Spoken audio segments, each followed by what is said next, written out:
할렐루야. 2021년 11월 10일 수요일 새벽 기도를 시작하겠습니다.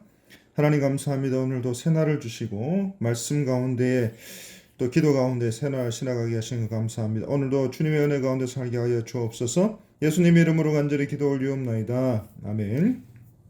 오늘 우리 시간 우리에게 주신 하나님의 말씀은 창세기 12장 10절에서 20절까지 말씀입니다.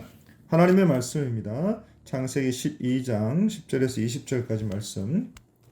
그 땅에 기근이 들었으므로 아브라함이 애굽에 거류하려고 그리로 내려갔으니 이는 그 땅에 기근이 심하였습니다. 그가 애굽에 가까이 이르렀을 때에 그의 아내 사라에게 말하되 내가 알기에 그대는 아리따운 여인이라. 애굽 사람이 그대를 볼 때에 이르기를 이는 그의 아내라 하여 나는 죽이고 그대는 살리리니 원하건대 그대는 나의 누이라 하라. 그러면 내가 그대로 말미암아 안전하고 내 목숨이 그대로 말미암아 보존되리라 하니라. 아브라함이 애굽에 이르렀을 때에 애굽 사람들이 그 여인이 심히 아름다움을 보았고 바로의 고관들과 그를 보고 바로 앞에서 칭찬함으로 그 여인을 바로의 궁으로 이끌어 들인지라.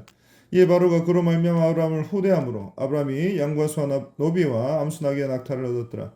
여호와께서 아브라함의 아내 사레의 일로 바로와 그 집에 큰 재앙을 내리신지라.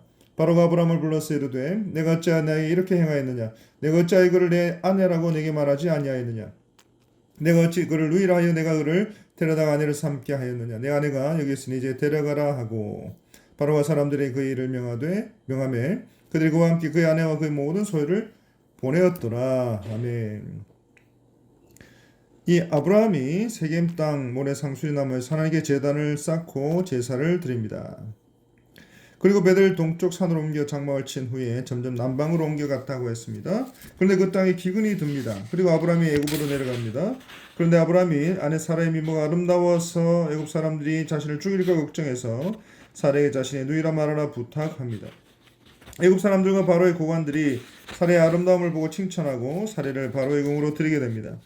또 바로가 아브라함을 후대해서 양과 소와 노비와 암수 나귀와 낙타를 하사합니다. 그리고 이 일로 하나님께서 바로와 그 집에 재앙을 내리십니다.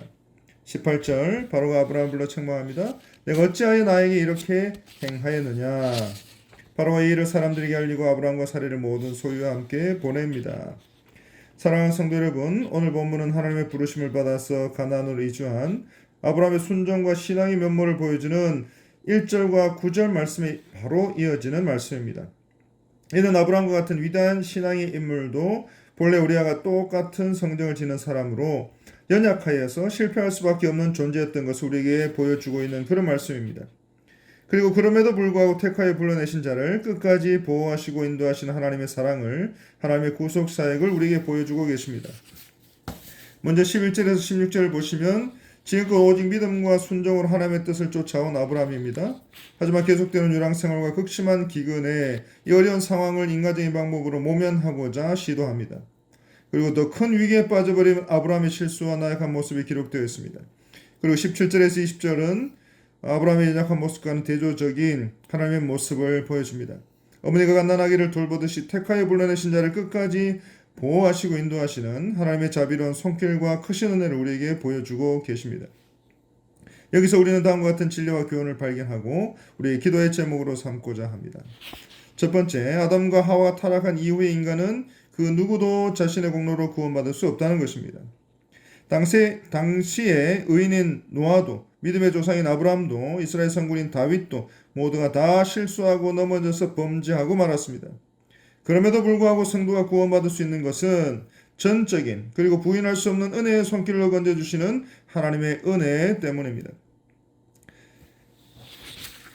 그리고 두 번째, 위기에 처할 때 하나님을 의뢰하지 않고 자신의 힘과 인간적인 처세술로 대처하게 될 때에 항상 실패의 우를 범하게 되고 만다는 것입니다.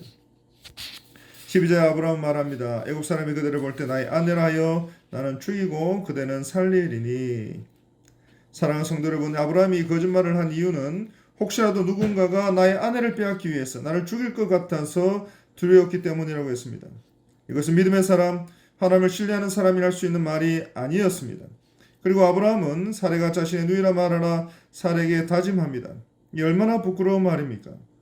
물론 사레가 누이라고 하는 말이 영 틀린 말은 아니었지만 아무리 인적 관계에 있어서 누이라고 할 만한 이유가 있다고 하더라도 지금 사례는 아브라함의 누이가 아니라 아내였습니다. 그렇습니다. 아내는 아내이고 누이는 누이일 뿐입니다. 그리고 이런 다짐을 자신의 누이가 아니라 아내인 사례에게 이렇게 말하라 다짐합니다. 그리고 이러한 부끄러운 일은 창세기 20장에서 또 한 번 나타나기도 합니다. 사랑하는 성도 여러분, 이처럼 믿음의 사람, 하나님을 신뢰하는 하나님의 사람이 잘못 판단하면 주변 사람들이 고통을 당하게 되는 것입니다. 요나가 하나님의 말씀에 순종하지 않았을 때 요나뿐만 아니라 요나와 함께 배에 탔던 사람들이 함께 고통을 겪었던 사건을 우리는 잘 알고 있습니다. 그렇습니다. 믿음의 사람, 하나님을 신뢰한다고 하는 하나님의 사람이 우리가 잘못 판단하게 되면 우리뿐만 아니라 아내나 남편이나 자녀나 부모나 주위 사람들이 함께 어려움을 겪게 되는 것입니다. 그래서 아브라함은 아직 애굽 사람들에게 목숨을 위협받지도 않았습니다. 지금 바로의 신하들이나 바로가 아브라함을 죽이려고 한 것도 아니었습니다. 그런데 아직 닥치지도 않은 그런 일로 두려움에 떨며 아내까지 거짓말을 하게 합니다.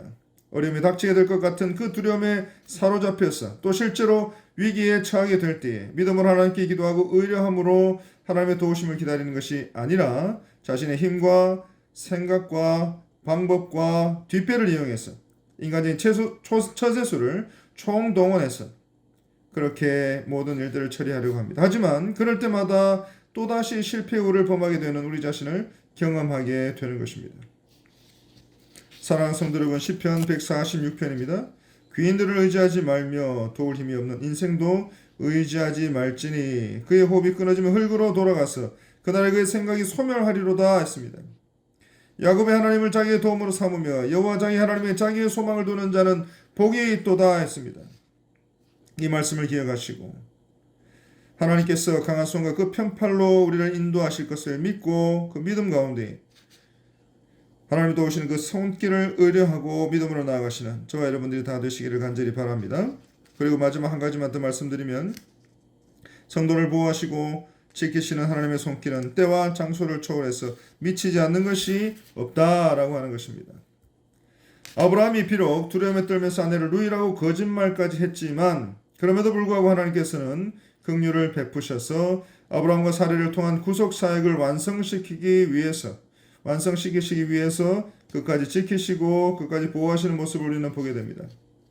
그리고 이에 바로 그로 말미암아 아브라함을 후대함으로 아브라함이 양과 소와 노비와 암수 나귀와 낙타를 얻었다 했습니다. 그리고 여호와께서 아브라함의 아내 사레일로 바로와 그 집에 큰 재앙을 내리셨다 했고 19절에 어찌 그를 누이라 하여 내가 그를 데려다가 아내를 삼게 하였느냐 했습니다. 그리고 아내가 여기 있으니 이제 데려가라. 그리고 그들이 그와 함께 그의 아내와 묵의 모든 소유를 보내었더라 했습니다. 사랑하는 성도 여러분, 이 모든 결과들은 시편 121편에 기록된 것처럼 하나님께서 너를 실족하지 아니하게 하시며 너를 지키시는 이가 졸지 아니하시리로다. 이스라엘 지키시는 이는 졸지도 아니하시고 주무시지도 아니하시리로다 했습니다. 이처럼 사단이 공중권세 잡고 있는 광야와 같은 이 세상에서 졸지도 주무시지도 않고 여러분들을 끝까지 지키시고 보호하시는 하나님의 보호의 손길 가운데 살아가는 여러분들이 되시길 바랍니다. 그리고 그 은혜에 감사하는 여러분들이 되시길 바랍니다. 그래서 오늘도 이 말씀을 기억하시고 오직 하나님만 의지하고 믿음으로 살아가는 저와 여러분들이 다 되시기를 우리 주님의 이름으로 축복합니다. 기도하겠습니다. 하나님 감사합니다.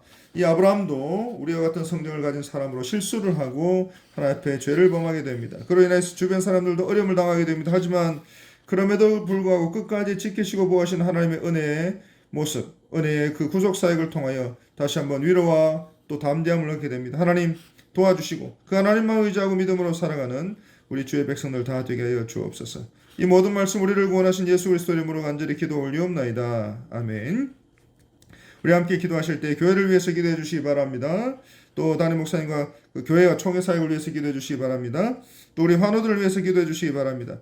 그리고 18일 이제 다음 주 목요일 날 때 우리 대입 수학 능력 시험과 다음 세대들을 위해서 기도해 주시기 바라고 우리 개인의 기도 제목들을 가지고 주의 한 몸으로 간절히 기도하겠습니다. 주여 이 모든 기도의 제목, 이 모든 기도의 소원 들어주시고 응답하여 주옵소서.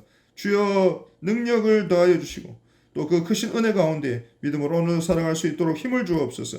모든 걸 감사드리고 이 모든 말씀 우리를 구원하신 예수 그리스도 이름으로 간절히 축복하고 기도 올리옵나이다. 아멘.